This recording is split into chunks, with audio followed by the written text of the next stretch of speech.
ناظرین، یہ بے حد مفید ترین چیز ہے۔ خون آنے کے عمل کو، جسم سے کہیں پر بھی خون آتا ہو، یہ فوری طور پہ روک دیتا ہے۔ اس کی نحمدہ ونصلی ونسلم علی رسولہ الکریم، اما بعد، فاعوذ باللہ من الشیطان الرجیم، بسم اللہ الرحمن الرحیم۔ ہربلسٹ کی جانب سے ڈاکٹر فہیم ہربلسٹ آپ کو سلام پیش کرتے ہیں۔ السلام علیکم ورحمۃ اللہ وبرکاتہ۔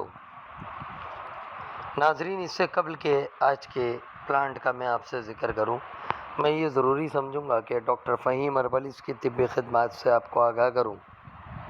آپ سہراب کوٹ جے ڈی سی آفس کے سامنے ہربل ہلز کلینک کرتے ہیں۔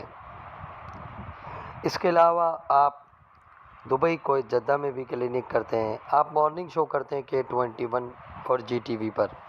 آپ بطور خاص شوگر کے اسپیشلسٹ مانے جاتے ہیں۔ آرٹیفیشل انٹیلیجنس کے ذریعے ساری دنیا میں ادویات کی ترسیل کی جاتی ہے۔ تو ناظرین، یہ تھا مختصر سا تعارف جناب ڈاکٹر فہیم ہربلسٹ کا۔ مزید رہنمائی کے لیے نیچے دیے گئے نمبر پر رابطہ کر سکتے ہیں۔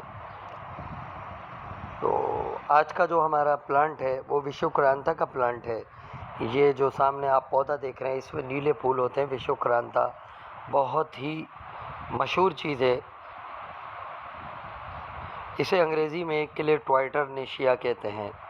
یہ خوبصورت بیل درختوں اور دیواروں پر عام چڑھی ہوئی نظر آتی ہے۔ اس کے پتے چھوٹے اور گول ہوتے ہیں، چونی کی طرح۔ اس میں مٹر جیسی پھلیاں بھی لگتی ہیں۔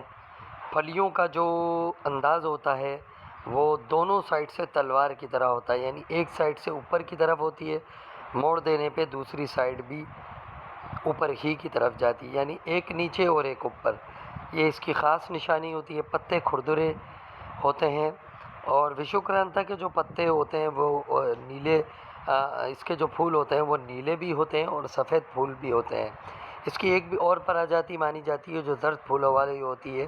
سفید پھولوں والا وشوکرانتا سب سے اعلیٰ مانا گیا ہے، جو کہ آسام کے علاقے میں پیدا ہوتا ہے، نیپال وغیرہ میں پیدا ہوتا ہے۔ اس کی جڑ اور بیج دوا کے طور پہ استعمال ہوتی ہے۔ مقدار خوراک 2 ماشا سے 4 ماشا تک۔